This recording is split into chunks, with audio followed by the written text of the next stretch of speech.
नमस्कार दोस्तों, आपको बता दें कि भोजपुरी सिनेमा के सुपरस्टार खेसारी लाल यादव का कोई ना कोई गाना आए दिन सोशल मीडिया पर छाए रहता है। इसी बीच अब हाल ही में उनका एक और गाना यूट्यूब पर धमाल मचा रहा है और इस गाने में उनके साथ खूबसूरत एक्ट्रेस यामिनी सिंह धमाकेदार अंदाज में डांस करते हुए दिखाई दे रही है। आपको बता दें कि दोनों का ये गाना डांस यानी फैंस को इतना पसंद आ रहा है कि लोग इसे बार बार देख रहे हैं। तभी तो इस गाने का 8 महीना में लगभग 42 मिलियन व्यूज अब तक मिल चुके हैं। वहीं आखिर इस गाने में खेसारी और यामिनी सिंह मस्ती डांस लोगों को खूब एंटरटेन करने का काम जो कर रही है। वहीं दोस्तों दूसरी ओर बात करें तो हम जिस गाने की बात कर रहे हैं वो गाना का नाम है हसीना। वैसे ये गाना 24 नवंबर 2022 में रिलीज हुई थी, लेकिन इस गाने का क्रेज अब तक खत्म नहीं हुआ। हसीना गाने का सुपर हिट होने का एक बहुत बड़ा कारण है इसमें यामिनी सिंह का बेजोड़ डांस देखने को मिल रहा है और गाने में एक तरफ जहां वह आंख मारकर खेसारी लाल को दीवाना बना रही है, वहीं दूसरी तरफ अपनी मदमस्त अदाओं से लोग को होश उड़ा रही है।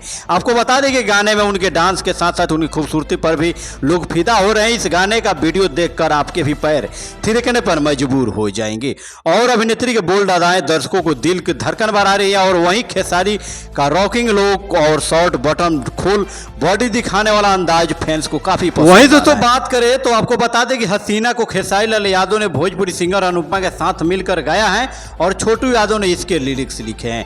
वहीं इसे विकी बॉक्स ने म्यूजिक दिया और डायरेक्टर व कोरियोग्राफर गीता तमता है। जी हाँ दोस्तों, हम बात करें भोजपुरी के ट्रेंडिंग स्टार खेसारी लाल यादव, वहीं भोजपुरी के सुपर एक्ट्रेस यामिनी सिंह। जी हाँ दोस्तों, दोनों कलाकारों को लेकर आपका क्या विचार है आप हमें कमेंट कर सकते हैं। वहीं हमारे पहली बार चैनल पे आप विजिट किए हैं तो चैनल को सब्सक्राइब करना, वीडियो को दिल से लाइक करना नहीं भूलिएगा।